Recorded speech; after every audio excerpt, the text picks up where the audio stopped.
और अब खबरें विस्तार से। इंदौर से इस वक्त की बड़ी खबर है, जहां हाईकोर्ट चौराहे पर वकीलों ने जमकर हंगामा किया। वकीलों ने थाना प्रभारी से मारपीट की।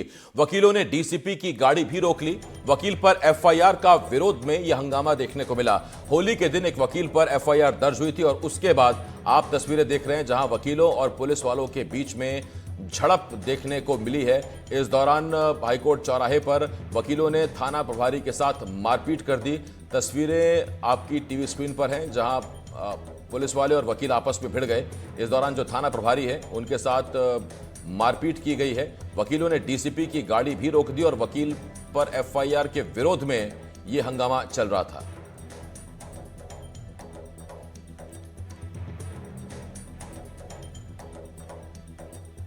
तो इंदौर में हाईकोर्ट चौराहे पर आप देखिए थाना प्रभारी की पिटाई की जा रही है, तस्वीरों में आप देखिए। और उसके बाद डीसीपी की गाड़ी भी रोकी गई। जितेंद्र यादव इस वक्त हमारे साथ जुड़ रहे हैं, थाना प्रभारी हैं।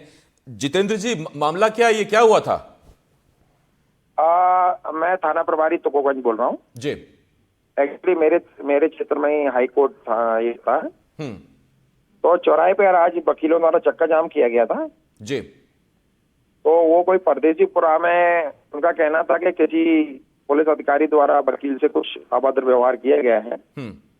इसको लेके समझाइश देने गए थे तो उनका कहना है कि पुलिस वाले भी गलत करते हैं, ऐसा करते हैं, उनको कुछ अनर्गल आरोप लगा रहे थे। तो उन्होंने फिर पुलिस को थोड़ा डोमिनेट करने का प्रयास किया था, पर उनको समझाइश दी गई इस मामले में लेके जी। तो अब देखते हैं अब उनका क्या रुख रहता है, उसके बाद वैधानिक कार्रवाई की जाएगी। नहीं तो ये मुझे बताइए सर, ये जितेंद्र जी, ये थाना प्रभारी के साथ किसी पुलिस वाले के साथ मारपीट भी हुई है? नहीं, मारपीट जैसा कोई मामला नहीं है, पर चूंकि भीड़ थी, वो कुछ मुझे दिखाना चाह रहे थे इधर उधर ले जाके।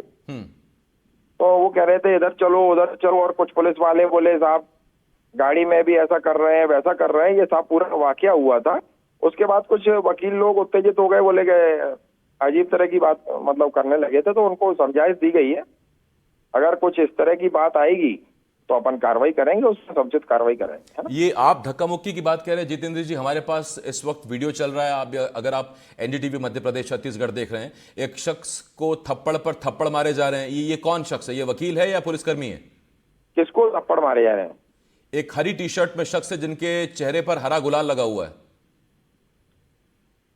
अब अगर कोई इस तरह का कोई आदमी है तो वो अपनी आके अगर एफआईआर कराएगा तो अपन उस पर कार्रवाई करेंगे। मतलब आप कह रहे हैं कि ये कोई पुलिसकर्मी नहीं है? नहीं, मैंने चूंकि वीडियो नहीं देखा है अभी भाई साहब, तो मैं एकदम से कह नहीं सकता। जी जी। जितेंद्र जी, तो क्या ये खबर सच है कि डीसीपी की गाड़ी रोक ली गई?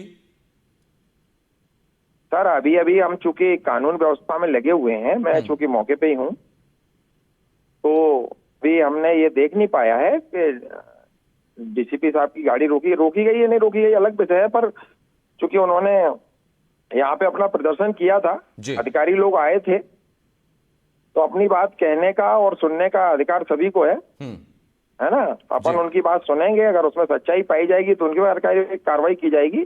अगर उनके द्वारा कोई गलत कार्रवाई की गई है तो उस पर भी अपन कार्रवाई करेंगे।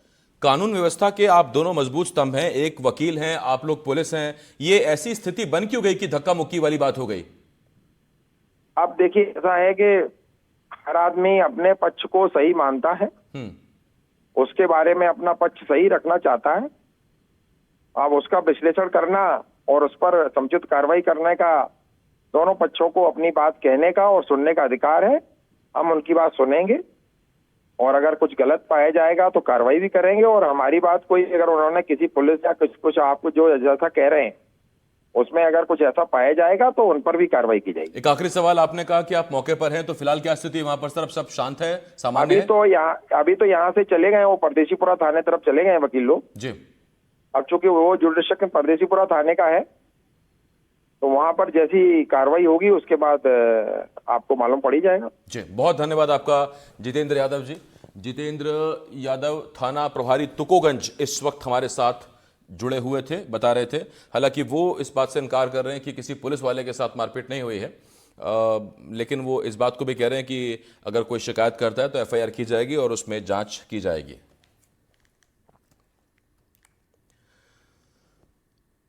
सुरक्षा बलों को बड़ी कामयाबी मिली है। तेलंगाना छत्तीसगढ़ बॉर्डर पर नक्सलियों ने सरेंडर किया है। बड़ी तादाद में 60 नक्सलियों ने सुरक्षा बलों के सामने सरेंडर किया है।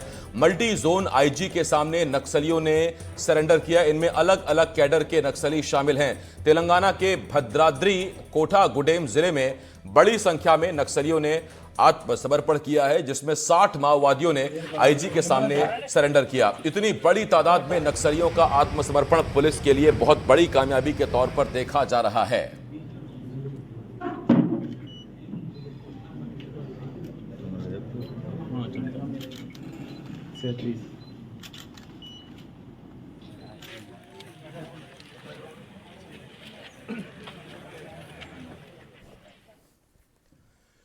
सुकमा में पुलिस बल को बड़ी कामयाबी मिली है। विस्फोटक सामग्री सप्लायर समेत 2 नक्सलियों को गिरफ्तार किया गया।